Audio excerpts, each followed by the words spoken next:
Хэрэв та хөрөнгө оруулалт чухал гэдгийг мэддэг хэрнээ яаж хаанаас эхлэхээ мэдэхгүй байвал яг энэ видеог дуустал нь үзээрэй. Хай, хөрөнгө оруулагч lifelong learner Тэмүүлэн байна. Энэ удаагийн видеогоор та бүхэнтэйгээ би машинаасаа мэдчилж байна. За өнөөдөр би сагсамгийн тэмцээнтэй байсан шүүгч хийгээд тэгээд жоохон гадаа бороотой болохоор ингээ машиндаа гэлс бичлэг хийчихье гэж бодлоо. Moneywise Master Channel-ыг subscribe хийхээ мартаваа. Ингээд видеонд орцгоё. За энэ удаагийн дугаараар би та бүхэнтэйгээ би хөрөнгө оруулалтын тухай ба түүний эрсдлийн талаар ярилцъя гэж бодлоо. Хүмүүс ихэнхдээ хөрөнгө оруулалт гэдэг ер нь ярангуут нэх гоё зангаатай пижактай хүмүүс амар олноороо ингээл кинонд гардаг шиг уцаар яриад юм зараад юм аавал ингээл бөө юм болоод идэг гэж тийм зураглал толгойд нь орж идэг. Тэр бол зүгээр Холливуд кинонд л тийм гардаг. Тэгээд орчин үед бол тийм байха болцсон. Тэгээд ер нь ихэнхдээ хүмүүс хөрөнгө оруулах тэгээд ер нь түүний эрсдлийн талаар ер нь тийм ойлголтгүй байдаг юм лээ. Тэгээд энэ тухай та бүхэнтэйгээ би ярилцъя гэж бодлоо. Бас хүмүүс асуусан. Хөрөнгө оруулалт яаж эхлэх вэ? Мэдгүй байна. Тэгээд хөрөнгө оруулалт тэр эрсдэл нь яг юу юм бэ гэдэг. Тэрний талаар ярилцъя гэж бодлоо. За мэдээж хөрөнгө оруулах гэхээр те яг та амьдралынхаа хэдий ямар үе дээр явж гин, хэдий ерний настай байна, хаана амьдарч гин, хэдэн дөрөвний орлого орж гин, яаж ингээ айгүй олон юм хамааралтай байдаг. Тэгээд ер нь миний харж байгаа бол ерөнхийдөө хөрөнгө оруулалт гэж ярихаар миний хувьд 3 шиг юмны тухай авч үзэх хэрэгтэй болдог. За нэгдүгээрт нь болонгууд мэдээж өөртөө хөрөнгө оруулах. За хоёрдугаарт нь болонгууд тэтгэмж тий. За гуравдугаарт нь болонгууд санхүүгийн хөрөнгө оруулалт. Яг жинхэнэ нөгөө нэг мөнгө ашиглах хөрөнгө оруулалт гэж авч үзэх хэрэгтэй бах тий. Тэгээд энэ 3 юмны тухай ярилцъя гэж бодлоо. Тэгээд тус бүрт нь энэ хөрөнгө оруулалт ямар хөрөнгө оруулалтын тэгээд хөрөнгө оруулалтын дээр миний өөрийн хийдэг хөрөнгө оруулалтууд ямар хөрөнгө оруулалт гэдгийг тэгээд хөрөнгө оруулахгүй байснаар мөн оруулснаар ямар эрсдэл гарах вэ гэдэг талаар бүгдээр ярилцъя. Хөрөнгө оруулалтын хамгийн амархан тэгээд бидний нэх ойшоодөггүй нэг хэлбэр бол өөртөө хөрөнгө оруулах юм аа. За ихэнх хүмүүс ер нь бол их сургуулаа төгсөөд ер нь бол тэгээд аз тааруул сурсан мэргэжлэрээ ажиллаад тэгээд насан туршдаа ингээд амьдрал юу бэлтгэсэн бэ тэрийг ингээд хийгээд явдаг. За аз таарахгүй бол ямар нэгэн ажил болж хийн бүтлгүүтэн тэгээд тэр бүтлгүүтсэн юм дандаа гадны нөлөөнд бухдаг те. Гадны нөлөөс боллоо гэдэг. Тэгээд ер нь тэгээд хүний амьдрал дуустдаг байгаа гэж би хараад байгаа.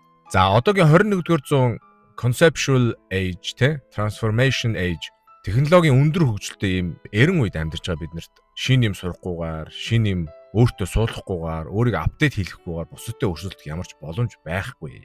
За тийм болохоор өөртөө хөрөнгө оруулах гэдэг бол хүн бүхний хамгийн ихэнд хийх хөрөнгө оруулалт юм аа. За тэгээд шинэ юм сураад, шинэ юм судлаад, тэгээд шинэ хүмүүстэй танилцаад ирэхэд угаасаа шинэ боломжууд гарч ирдэг. Ямар нэгэн санаанууд, шинэ санаанууд гарч ирдгээ. Тийм болохоор шинэ юм сурна, өөрийгөө апдейт хийн гэдэг нь маш чухал юм аа. За тэгээд бид нар мөнгөний тухай ярьж байгаа учраас мэдээж санхүүгийн тухай сонирхох хэрэгтэй, шинэ юм сурах хэрэгтэй, мөнгөний тухай сонирхох хэрэгтэй, хөрөнгөний зах зээл яаж ажилдгийг тэрийг судалж сонирхож сурах хэрэгтэй. Хүмүүс яагаад баян болоод идэгин, зарим хүмүүс яагаад насан туршдаа баян амьдэрдгийг, зарим хүмүүс яагаад насаараа ядуу амьдэрдгийг, мөнгө яаж ажилдгийг, ер нь мөнгөний майндсет, баян хүмүүс ер нь юу гэж боддгийг мөнгөний тухай гэдгийг уншиж судалж тэгээ баян болсон хүмүүсээс суралцах хэрэгтэй. Тэр бол маш чухал.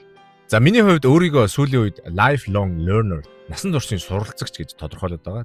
Би өөртөө яаж хөрөнгө оруулдаг вэ гэхээр бас хэд хэдэн зүйл байна. За нэгдүгээр толонгууд хувийн санхүү, мөнгөний тухай, хүний хувийн хөгжлийн тухай, амьдралын философийн тухай гой номнууд уншиж гин. Тэрнээс гой зүйлүүд суралцж гин, амьдралдаа хэрэгжүүлж гин. За хоёрдугаар толонгууд лаг хүмүүсийн подкастуудыг сонсож гин, тэднээс суралцж гин. Яаж тэрийг хийгээд бүтээч үү гэдгийг тэ сонирхож суралцж гин. Мэдээж хувийн санхүүгөө сонирхоод мөнгө яаж ажилтгийг гэдгийг бас суралцаад явж байгаа. Тийм учраас та бүхэнтэйгээ би өөрийнхөө туршлагаас хуваалцаж байгаа, өөр дээрээ ажиллаж байгаа янз бүрийн арга барил юу гэдгийг тэрийг бүгдийг хуваалцаж байгаа. За тэрнээс гадна мэдээж ажлынхаа хажуугаар мэдээж after graduation курсууд хийж гин те. Янз бүрийн мэржлийнхаа дагуу мэржлэлээр суух курсууд хийж гин, карьертаа бас анхаарал хандуулж гин. За тэрнээс гадна мэдээж YouTube хийж гин, comedy хийж гин, тэгээ сайн дураараа гал сүнөгч хийж гин. Тэгээ юм ингээ оролдож үзээ. Ер нь жоохон open mind байх дуртай, жоохон challenge дуртай. Ер нь бол шинэ юм суралцах дуртай нэг юм байгаа. За тэгээ миний хувьд энэ олон юмнаас тэгээ сонирхож байгаа юмнаас нэг ч гэсэн юм амьдралдаа хэрэгжүүлээ, нэг ч гэсэн юм сураад мэдээд авчих юм бол миний өөртөө хийж байгаа хөрөнгө оруулалт амжилттай болсон байна гэсэн үг. Өөртөө хөрөнгө оруулахад ямар эрсдэлтэй вэ гэхээр эрсдэл байхгүй. Өөртөө хөрөнгө оруулахад ямар ч эрсдэл байхгүй. Миний харж байгаа. За өөртөө хөрөнгө оруулахгүй байхад ямар эрсдэлтэй вэ гэвэл одоо таны хийж байгаа ажлыг 10 жилийн дараа робот хийнэ. За худлаа тоглосон юм. Тэгтээ өөр нэгэн хүн өөрөө тэг хөрөнгө оруулсан нэг хүн орж ирэнгүүтээ таны хийж байгаа ажлыг танаас илүү хийя гэж зогсож ивэл нэх гайх зүйл байхгүй яа бодит боломжтой. За тийм болохоор мэдээж одоо үед хиймэл оюун ухаан өндөр хөгжсөн тий янз бүрийн техникийн дагуу аюу хурцтай гарч байгаа энэ үед за роботууд мэдээж хүний хийдэг ажлуудыг маш сайн өндөр түвшиндтэй чанартайгаар хийгээд эхэлсэн үе. Тийм болохоор ирээдүйд хүнд хэрэгтэй хүн бай гэж бодож ивэл мэдээж өөртөө хөрөнгө оруулж шинэ юм сурч апдейт хийх хэрэгтэй. Энэ бол эрсдэл юм аа. Өөртөө хөрөнгө оруулахгүй юм сурахгүй байх юм бол энэ бол хөрөнгө оруулалтын нэг эрсдэл юм аа. За хөрөнгө оруулалтын 2 дугаар алхам бол миний харж байгаагаар бол тэтгэл түтгэмж. Та дэлхийн хаанч амьдарч исэн тухайн улсынхаа тэтгэл түтгэмжийн одоо системд найдаад хэрэггүй. Яагаад тэгэхээр дараах 2 зүйлийг маш сайн ойлгох хэрэгтэй. За нэгдүгürt нь одоо үед хүн төрлөختөн маш урт насалдаг болсон. За ирээдүйд 10-20 жилийн дараа хүн төрлөختөн те хід наслахаа баг өөрөө шийддэг болох тийм цаг үе ирж магадгүй. Баг 90 жил би бодож байгаа. За хоёрдугаарт нь одоогийн тэтгэмжийн систем нь 100 жилийн өмнө тухайн нийгэм хүн амын тогтолцоонд зориулж гаргасан систем учраас одоо дэлхийд даяараа ер нь ихтэй тэтгэврийн системүүд хямралд ороод эхэлсэн байгаа. За тийм учраас хизээ нэгэн цагт тэтгэвртэй гараад хүн амтан дараа болохгүй, ах トゥ нартаа, хамаатан цадандаа үр хөвгтдөд дараа болохгүйгээр за ядаж одоогийн лайфстайл, одоогийнхоо амьдралын хэв маягийг хадгалж амьдрахын тулд ирээдүйн өөртөө хөрөнгө оруулах хэрэгтэй. Маш чухал. За тэгээд мэдээж тэтгэвртэй гарчаад хайр түнтэйгээ гоё аялж зугаалах, ертөнцийн гоё юмыг мэдрэх, энэ тэнгээр зүхисэх, тэнэх тэрийг бол яриач чирэггүй те. Хэрвээ хадгаламж байхгүй, тэтгэврийнхаа одооноос анхаарахгүй бол тэр тухай яриач чирэггүй.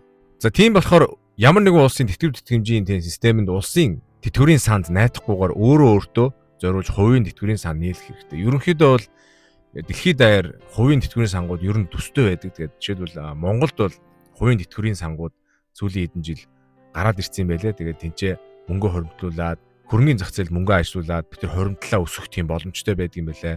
За Америкт амьдарч байгаа бол Roth IRA тэгээд 401k гэж тийм тэтгэврийн сангууд байдаг юм байлээ. Бас мөнгө ажилуулдаг, хөрөнгөний зах зээлд оруулж болдог. За Германд амьдарч байгаа хүмүүс мэдээж RUP ренте гэж юм байдаг юм байлээ. За тэрнээс гадна Riester ренте гэж тийм байдаг юм байлээ. Тэгээд ер нь хаа амьдарч байгаахаас шалтгаалаад тухайн улсынхаа тэгээ хувийн тэтгэврийн сан ер нь ямар хөө боломж байдгийг тэтгэврийн хэмжээ яаж хоримтлуулах гэдгийг сайн судалж хэрэг хэрэгтэй.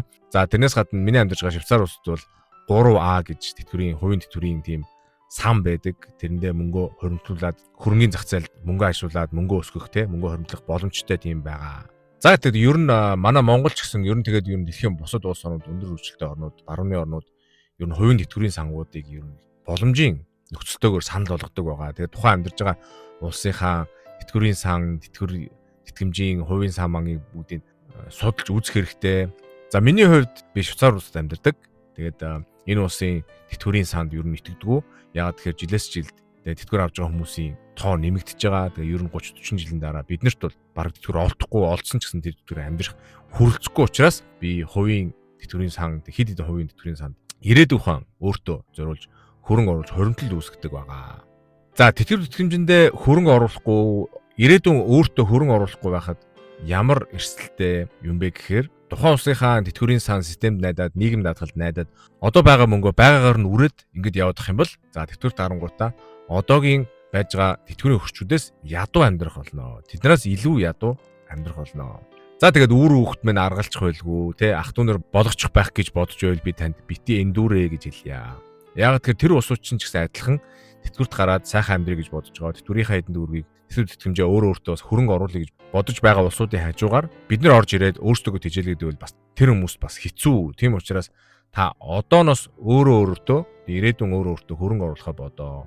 20-той байсан 30-той байсан ч гэсэн эрт байна гэж бодож болохгүй. Яагаад гэхээр хизээ нэгэн цаг тэтгэвэр гарч ил таараа хүн болгон бизнес хийж чадахгүй, хүн болгон саятан болж чадахгүй, хүн болгон лото хойж чадахгүй, хүн болгон гиг үн тэнгэрээс мөнгө унаад ирэхгүй. Тийм учраас одоо мөнгө олж байгаа дээрээ өөртөө ирээдүйд хөрөнгө оруулах хэрэгтэй. За ирээдүйн өөртөө тэтгэвэр тэтгэмжиндээ хөрөнгө оруулахад ямар эрсдэл гарах вэ гэхээр миний харж байгаагаар бол тэтгэвртээ хүрэхгүй чад хийдэг юм айсгүй дундаас нь тэтгэврийн алга болдог ч юм уу, тэр компани дампуурдаг ч юм уу. Тэгэд ер нь тухайн улсынхаа ямар хууль, ямар юутай байна, хувийн тэтгэврийн сан яаж ажилладаг юм бэ тэрийг сайн судалж агаад хувийн тэтгэврийн сан нээлэх хэрэгтэй. Тэгээд Монголын хувьд бол одоогийн байдлыг би бас сайн мэдэхгүй байна. Хувийн тэтгэврийн сангууд ямар хуулинд доор яадгийн тэр компани дампуурлаа гэхэд тэр хуримтлсан мөнгнүүд яах вэ? Тэд нэр баталгаатай юу, баталгаагүй юугуудыг та нар өөрсдөө уншиж судлах хэрэгтэй. Тэгээд тийм учраас ерөнхийдөө бол эрсдэл маш бага. Ирээдүйдээ хөрөнгө оруулж ийн хуримтлж байгаа мөнгө чинь хувийн төрийн санд хувьдалж байгаа мөнгө чинь бол таны л мөнгө байгаа. Тийм учраас тэрнээс өмнө өгчтгүүл юм бол хизээ нэгэн цагт мөнгө олж авах байх гэж найдаж байна. За 3 дахь хөрөнгө оруулалт нь болохоор жинхэнэ мөнгө бүрддэг, баялаг бүтээдэг хөрөнгө оруулалт нь мөнгө ажилуулах хөрөнгө оруулалт юм аа. За хөрөнгөний зах зээлд хүмүүс яаж оролцох вэ? Хаанаас эхлэх вэ гэдэг асуулт. Би олон удаа ярьсан бараг л уйлаг болж байна дөө. Хөрөнгөний зах зээлд оролцохын тулд хөрөнгө оруулж болохын тулд та мэдээж нэгдүгээр баян байх шаардлагагүй, хоёрдугаар тэр хөрөнгөний зах зээлийг нэгэнгүй мэддэг эксперт байх шаардлагагүй. За юу хэрэгтэй гэхээр ерөөсөө $100 хэрэгтэй. За мэдээж хөрөнгөний зах зээл мөнгө яаж ажилтдаг гэдгийг basic-ийг мэддэг байх хэрэгтэй. За тэгээд энэ нөгөө юу орж ийн гэхээр өөртөө хөрөнгө оруулж апдейт хийх гэдэг сэдвээр орж ийн тий.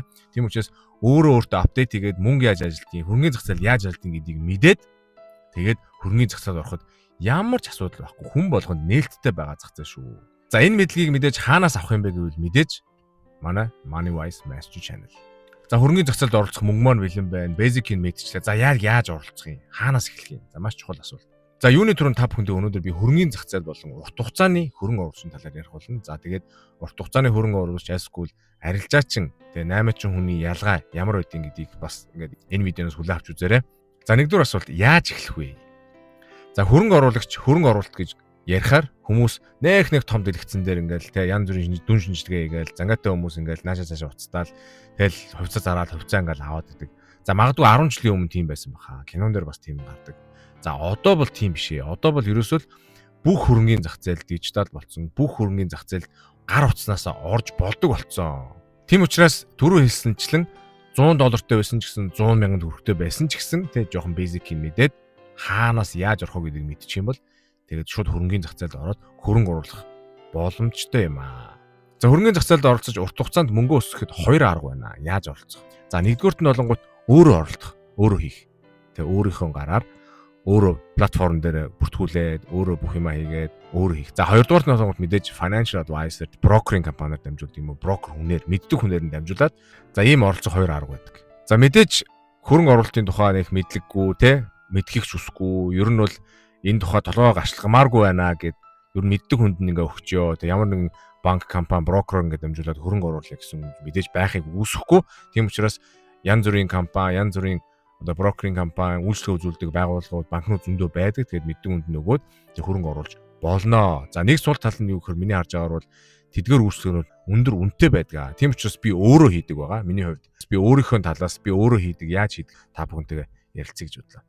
За ямар платформ дээр арилжаа хийж эхлэх вэ? Тэ ямар платформ дээр хөрөнгө оруулж эхлэх вэ гэвэл мэдээж хүн хаана амьдарч байгаа шалтгаалаад өөр байгаа. За миний амьдарч байгаа Швейцар улсад бол мэдээж маш олон финтек жижиг компаниуд байгаа. Хөрөнгө оруулалтын брокер, янз бүрийн институт, янз бүрийн банкнууд бүх ер нь айгүй их боломж ихтэй байдаг. Тэгээд энэ тухай бас би дэлгэнгүй видео хийсэн байгаа. Та бүхэн эндээс хүлээн авч үзээрэй. Ямар боломж байдгийг, Монголд ямар боломж байдгийг, Германд ямар боломж байдгийг, Швейцарт ямар боломж байдгийг энэ бүхэн энэ видеонд орсон байгаа. Энийг хүлээн авч үзээрэй. Хаана амьдарч байгаа шалтгаалаад ер нь бол тухайн улсад олон финтек банкнууд байдаг, тэ хөрөнгө оруулалтын брокерууд байдаг зөндөө. Тэнд ерөөсө бүртгүүлээл, мөнгөө цэнэглээл, ямар бүтээгдэхүүн авахаа шийдээл хөрөнгө оруулаа. Тэгэл болоо. That's it. Алаг амархан. Ямар платформ дээр оруулах шийдлээ, мөнгөө цэнэглэлээ, бүтээгдэхүүнээ хайж оллоо. Тэгээ бүтээгдэхүүний тухай бас би олон видео хийсэн байгаа. Ямар бүтээгдэхүүн авдгийг, би өөрөө яаж хөрөнгө оруулах гэдэг тухай хийсэн байгаа. Тэгэл бүтээгдэхүүнээ авлаа. That's it. Хөрөнгө оруулах болцсон. За миний хувьд бол мэдээж өөрийнхөө хөрөнгө оруулалтын талаар ямар платформ дээр ямар бүтээгдэхүүн авдаг талаар мэдээж илэнгүй видео хийсэн байгаа. За тэгээд жишээлбэл би хөрөнгө оруулалтын зах зээлд Saxo банк те Saxo гэдэг банк байгаа. Дайсгүй Swissquote гэдэг банкаар дамжуулж платформ дээр нь өөрийнхөө дансыг нээгээд тэгээд бүтээгдэхүүн аваад мөнгө цэнгэлээ бүтээгдэхүүн аваад тэгээд хөрөнгө оруулдаг байгаа. Ерөөс ийм амархан ингээл физикийн хууль амар математик шаардлага байхгүй. Ямар бүтээгдэхүүн авах уу? Хэдэн жилийн хугацаанд хөрөнгө оруулах уу? $100 хийлээ, цэнгэллээ, бүтээгдэхүүн авлаа. За тэгээд ер нь бол урт хугацаанд хөрөнгө оруулаад үр шимийн хүртээ, үр шимийн харъя гэж бодож бол ер нь ихэнх одоо тий financial expert-үүд 13 жилээс дээшээ хөрөнгө оруулах шаардлагатай тэгжээж үр дүнгийг үзнэ гэж үздэг юм байлээ. За хөрөнгөний зах зээлд оролцсноор мэдээж дараах эрсдлүүд үүснэ. За нэгдүгээр хөрөнгөний зах зээлийн савлгаа. За сүүлийн 100 жилд нэг 6-аас 7 ширхэг том хямралууд, дэлхийн эдийн засгийн хямралууд явсан байт юм байлээ. За тэр нь юунаас олж үүссэн бэ гэхээр дэлхийн дайн, өвчин зовлон, ямар нэгэн улсын ерөнхийлөгчийн сонгуул юу байдгийг, ямар нэгэн компани дампуурал, тийм юмнаас олж 6-7 хямрал болсон юм байдаг юм байлээ. Тэгээд ерөнхийдөө overall дэлхийн эдийн засгийг буцаад сэргсэн байдаг. Тэгээд тэр дампуурал нь ер нь харилцан адилгүй удаан үргэлжилсэн байдаг юм байлээ. Тэгээд ерөнхийдөө миний хувьд юу гэж харж байна гэхээр дэлхийн эдийн засаг жил ирэх тусам тэлж байгаа, томорч байгаа. Тийм учраас дэлхийн эдийн засаг ер нь хөрөнгөний зах зээлд итгэх миний итгэл маш өндөр байдаг. Тийм учраас би удаан хугацаанд хөрөнгө оруулалт. За тэгэхээр хөрөнгөний зах зээлд оролцохоор эрсдэл нь юу юм бэ гэхээр ерөөсөө та мөнгө алдаж болно. За мэдээж хөрөнгөний зах зээл дэлхийн эдийн засаг хэлбэлцэж яадаг учраас тэр болгонд ашиг хийж олноосгүй мөнгө алдаж болно. За тийм учраас одоогийн байдлаар яг маргааш нөгөөдөр хэрэглэхгүй мөнгөө дэлхийн зах зээл, хөрөнгөний зах зээлд авчиж хөрөнгө оруулаад 13-аас дээш жил хүлээж шим шүүсийг ингээд авнаа, хүртнэ гэж хөрөнгөний зах зээлд оролцоход эрсдлээ тооцоолно гэж ярьдаг. За тэр нь юу юм гэхээр ерөөсөө л хөрөнгөний зах зээлд оролцоход хамгийн том эрсдэл нь хүмүүс бид нар өөрсдөө. За тэр нь юу гэсэн үг юм бэ гэхээр бидний мөнгөн дээр гаргаж байгаа шийдвэрийн 80% нь ерөөсөө л тухайн үеийн эмоц, айдас, ямар нэгэн шунал, тачаалаас болж шийдвэр гаргадаг. За эрсдлээ тооцоолно гэдэг нь юу гэсэн үг юм бэ гэхээр би мөнгөө хөрөнгөний зах зээлд хийгээд хөрөнгөний зах зээл хасах 30-40% унлаа гэхэд би сэтгэл зүгээ хэрхэн удирдах чадах вэ? Би сэтгэл зүгээ тухайн үед удирдах чадах уу? Тэ мөнгөний чинь 30-40% нь байхгүй болчоор би тэр мөнгөө тэнд байлгаад чадах уу? Айлсгүй паниктаад юм айлсгүй юу гэдгийг хүний хэлснээр ингээ зарчих уу? Тэр нь ерөөсөө эрсдэл байхгүй. За зарчих юм бол мэдээж мөнгө алдна гэсэн үг те. За хэрэг би чаднаа 30-40% бол надад хамаагүй те. Би дэлхийн эдийн засагт итгэж байгаа. Дэлхийн эдийн засаг угаасаа буцаад сэрэгдэг. Ер нь статистик харахад сүүлийн 100 жил дандаа дээшээгээ явсан байдаг. Тийм учраас 30-40% асуудал байхгүй. За нөгөө талаас 30-40% ихслэг гэхэд урт хугацааны хөрөнгө оруулагч би өөрийнхөө талаас яриад шүү дээ. Миний мөнгө 30-40% өслөг гэхэд би сэтгэл хөдлөлөө барьж чадах уу? Би хувьцаагаа ч юм айлсгүй бүтээгдэхүүнээ тэг 30-40% өслөө гэд мөнгөө гаргаж авахгүй зарчих уу? Зарахгүй юу? Миний эрсдэл юу вэ гэдгийг энийг өрөөсөө тооцоолохыг эрсдэл тооцоолно гэж яриад байгаа. Хүн болгоны оруулж байгаа мөнгө мэдээж харилцаа адилгүй байдаг. Тийм учраас эрсдлээ тооцоолно гэдэг маань бид нар өөрсдөө таних юм аа. Тийм учраас нөгөө basic-аас сураа, хөрөнгөний зах зээл яаж ажилладгийг мэдэж аваа гэдгийг сэдвүү яваад байгаа. За тэгээд мэдээж зарим хүмүүс бодож магадгүй. За ер нь хөрөнгөний зах зээл гэж ер нь их эрсдэлтэй юм байна те. Ер нь банкнд мөнгө хадгалаад айсгүй гэртээ зэфэндээ мөнгө хадгалаад ингээд байвал ер нь илүү ашигтай юм шүү гэж бодож магадгүй. За Монголд бол банкны хүү 12% хүүтэй байдаг. Тэгээд тэр 12% хүүнээс нь мэдээж инфляц нь 2 онцоор тоонд орцсон 10% те. Тэрийг нь хасаад 2% хүүтэй. Тэгээд мэдээж үнийн хөрөгдөл янз бүрийн ер нь банкнд мөнгө хадгалах ямар ч ашиг байхгүй. За эсрэгээр хамгийн хурдан мөнгө алддаг, хамгийн хурдан мөнгө үн цэнэгүй болдог хадгаламж бол ерөөсө банкны хадгаламж юм аа. Тэгэхээр банкнд мөнгө хадгалаад ямар ч ашиг байхгүй. Мөнгө чинь ажиллахгүй зүгээр тэнд байж гал жил ирэх тусам үнэн цэнэ алдаад өнөөдөр $100 юм худалдаж авч байгаа бол маргааш тэр чинь $80 болонгуудаа тэр $100 авч ирсэн бүтээгдэхүүн худалдаж авч чадахгүй болтлоо тэгж үнэн буурдаг юм аа. За та бүхэнд энэ хүртэл хамт байсанд баярлалаа. Мэдээж хөрөнгө оруулалт гэдэг эрсдэлтэй. За эрсдэл нь юу юм бэ гэхээр ерөөсөө та бид нар өөрсдөө хэдий ирэх мөнгө алдаж чадах юм. Зах зээл 30-40% унахад би сэтгэлдээ барьж чадах уу, мөнгө бүтээгдэхүүнээ хувьцаагаа зарахгүй ингээд байж чадах уу, үгүй юу гэдгээ тодорхойлох хэрэгтэй. Би ер нь ямар хөрөнгө оруулагч те юм бэ гэдгээ бас өөр тодорхойлох хэрэгтэй. Би 8 ч юм уу биш ээ. Арилжаа ч юм уу, айлсгүй урт хугацааны хөрөнгө оруулагч юм уу 10-аас дээш жил. Миний одоо хөрөнгө оруулж байгаа мөнгө маань маргааш нөгөө дараад хэрэгтэй юу, айлсгүй хэрэггүй юу гэдгийг бүгдийг тооцоолох хэрэгтэй. Мэдээж эрсдэлгүй юм гэж байхгүй. Түрүү ярьсанчлан нэгдүгээрт нь өөртөө хөрөнгө оруулахад эрсдэл байхгүй. Хоёрдугаарт нь тэтгэвэр тэтгэмжиндээ хөрөнгө оруулахад эрсдэл бага. За гуравдугаарт нь хөрөнгөний зах зээл те мөнгө ажиглахад эрсдэл мэдээж өндөр. Тийм учраас та бүхэн юу анхаарах чухал вэ гэхээр ерөөсөө хөрөнгөний зах зээл яаж ажилладаг юм? Хүний сэтгэл зүй, мөнгөний сэтгэл зүй гэж юу байдгийг, энэ бүхнийг яаж даван гарах боломжтой байдгийг гэдгийг Moneywise Master Channel-аас хүлээн авч үзээрэй. Ингээд дараа уулзтаа баяртай. Түр